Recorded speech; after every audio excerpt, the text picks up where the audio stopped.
Deploy Lovable app to Netlify with a custom domain. So in this tutorial, I will show you how to do it in 2025. So make sure to hit the like and subscribe button. Step 1.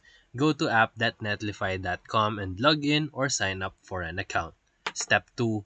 Click the Add New Site and then import from Git. And then choose GitHub or your repo host and connect your Lovable app repository. Step 3. Configure the build settings. Set the build command to npm run build and the publish directory to dist or build, depending on your app structure, and then click Deploy Site. Step 4. After deployment, you can go to the domain settings and then click Add Custom Domain and enter the domain that you purchased from Namecheap or GoDaddy. Step 5. Netlify will give you DNS records to add to your domain provider. Go to your domain registrar and add the Netlify DNS records. It usually CNAME or A records, and then click Save. Step 6.